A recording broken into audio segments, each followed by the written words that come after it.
काल आपण चलन म्हणजे काय समजून घेतलं होतं. आठवतंय कोणते दोन प्रकार? समचलन आणि व्यस्त चलन. बरोबर? Direct proportion, inverse proportion. ठीक. आता बघू आपण त्याच्यावर आधारित उदाहरणं कशी विचारल्या जातात. आधी तुम्हाला काय ओळखणं गरजेचं आहे? उदाहरण कोणत्या प्रकारचं आहे? समचलनाचं आहे की व्यस्त चलनाचं आहे? ठीक आहे, चला वाचा. पहिलं उदाहरण, 9 किलोग्रॅम कापूस आंब्याची किंमत ₹1440 आहे, तर 2.5 किलोग्रॅम आंब्याची किंमत किती? आणि दुसरं उदाहरण आहे, 20 कामगार रोज 6 तास काम करून 35 वस्तू तयार करतात. तेवढ्याच वस्तू तयार करण्यासाठी 15 कामगारांना रोज किती तास जास्त काम करावे लागेल? सांगा, काय वाटतंय? कोणत्या चलनाचं आहे? इथे हा काय होणार आहे? 9 केजीचे किती केजी झाले? 2.5 म्हणजे कमी झाले. मग आता इथे किंमत काय होईल? काय होईल? कमी होईल. हे नक्की कोणत्या चलनाचं उदाहरण झालं? कोणत्या चलनाचं झालं? समचलनाचं झालं. ठीक आहे, आता बघू आपण इथे बघा, 20 कामगार रोज 6 तास काम करून एक काम पूर्ण करतात आहे. किती वस्तू? 35 वस्तू पूर्ण करणं हे त्यांचं एक टार्गेट आहे, काम आहे. पण 5 कामगारांना कुठेतरी जावं लागलं आणि फक्त 15 कामगारांनाच त्या वस्तू तयार करायच्या आहे, पूर्ण काम करायचं आहे. पण तेवढ्या दिलेल्या मुदतीतच पूर्ण करायचं असेल तर 20 कामगारांना रोज किती तास काम करावं लागतं? 6. मग आता कामगार कमी झाले तर तासांची संख्या काय होईल? जास्ती काम करावं लागेल. बरोबर? कामगारांची संख्या कमी झाली तर आपल्याला तेवढ्याच वेळेत पूर्ण करायचं आहे, तर त्यांना रोजचं काम 6 तासाच्या ऐवजी जास्ती वेळ करावं लागेल. बरोबर? आता इथे एक गोष्ट लक्षात घ्यायची, 15 कामगारांना रोज फक्त किती तास काम करावे लागेल एवढं विचारलेलं नाहीये. काय विचारलंय? किती तास जास्त काम करावं लागेल. ठीक, म्हणजे आता हे कशाचं उदाहरण झालं? हे कशाचं काय होणार आहे? कामगारांची संख्या कमी झाली तर तास काय होणार आहे? वाढणार आहे. बरोबर? 20 कामगारांना 6 तास लागतात तर नक्कीच 15 कामगारांना जास्ती तास काम करावं लागेल. म्हणजे हे कशाचं उदाहरण झालं? व्यस्त चलनाचं झालं.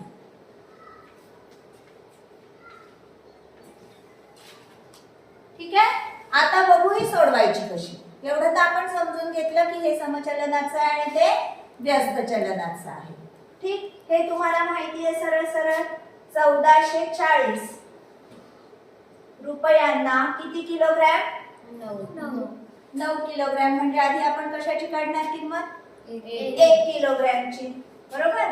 किंवा इथे डायरेक्ट तुम्ही लिहू शकता, तर 2.5 किलोग्रॅमला किती? ठीक, तिरका गुणाकार माहिती आहे. 9x बरोबर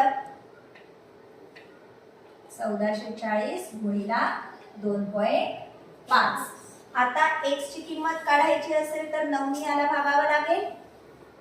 बरोबर? बघा, 9 चा 1440 मध्ये भाग जातो. 9 एक 9 उरले 5, 54, 9 सख 54 आणि हा शून्य जसाच्या तसा, म्हणजे 120 नाही, किती? 160. ठीक, आता त्यांचा गुणाकार तुम्हाला माहिती आहे.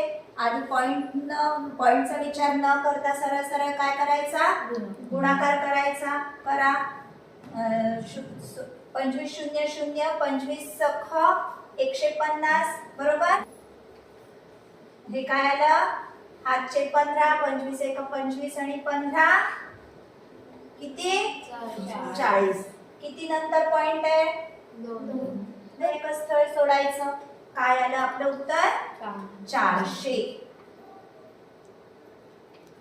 ठीक आहे उत्तरामध्ये पर्यायांमध्ये 400 रुपये दिलेला आहे म्हणजे आपला पर्याय कोणता 2 याला आपण गोल दुसऱ्या क्रमांकाचा पर्याय आपण आता बघू. आपण पाहिलं हे कशाचं उदाहरण आहे व्यस्त चलनाचं. काय म्हटलेलं आहे 20 कामगार रोज 6 तास काम करून 35 वस्तू तयार करतात. तेवढ्याच वस्तू तयार करण्यासाठी 15 कामगारांना रोज किती तास जास्त काम करावे लागेल. कामगारांची संख्या कशी झाली आहे कमी झाली आहे त्याच्यामुळे तास कमी होतील की वाढतील हे पक्क माहिती आहे आपल्याला. आता ते किती वाढतील ते आपण आता पाहणार आहे. याच्यासाठी सगळ्यात पहिले आपण काय करायचं एकूण काम काढायचं. काय काढायचं एकूण काम. एकूण काम कसं काढायचं कामगार गुणिला दिवस किंवा तास जे काय दिलेलं असेल ते. काय दिलेलं आहे इथे तास दिलेला आहे. काय मग 20 गुणिला 6 किती झाला मग एकूण काम 120. समजला. कामगार गुणिला दिवस असेल तर दिवस तास असेल तर तास. ठीक एकूण काम 120 आपल्याला काढायचं आहे 15 जणांना किती तास लागतील हे आपल्याला काढायचं आहे. मग सरळ सरळ काय करू आपण एकूण काम भागिला कामगारांची संख्या.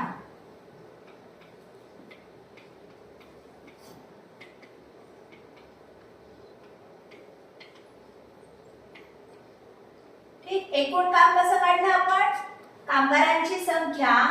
आता इथे आपण कामगार लिहू कामगार गुणिला तास. एकूण काम कसं काढला कामगार गुणिला तास.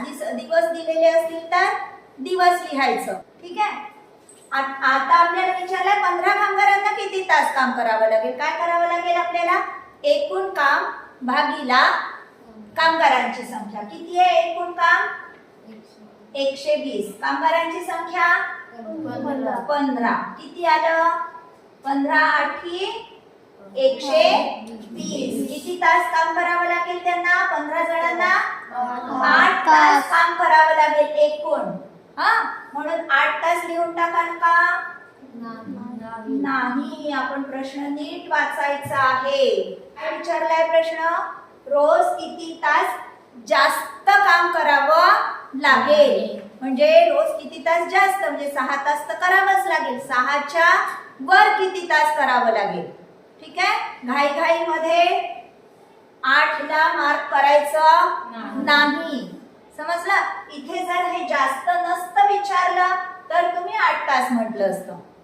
ठीक आहे पण किती तास जास्त काम करावं लागेल. मग किती तास जास्त काम करावं लागेल सांगा रे 8 तास त्यांना नवीन आधीचे किती तास 6 म्हणजे किती तास जास्ती काम करावं लागेल 2 तास. आणि आपण 2 तास पाहायचं ऑप्शन मध्ये आहे का आणि त्या पर्यायाला गोल बनवायचं. ठीक आहे आलं लक्षात. समचलनाचं कसं सोडवायचं आणि व्यस्त चलनाचं कसं सोडवायचं. व्हिडिओ आवडल्यास नक्की लाईक शेअर आणि कमेंट करा. आणि हो सबस्क्राईब केलं नसेल तर अवश्य सबस्क्राईब करा म्हणजे मी नवीन अपलोड केलेल्या व्हिडिओजचे तुम्हाला नोटिफिकेशन्स मिळतील. धन्यवाद.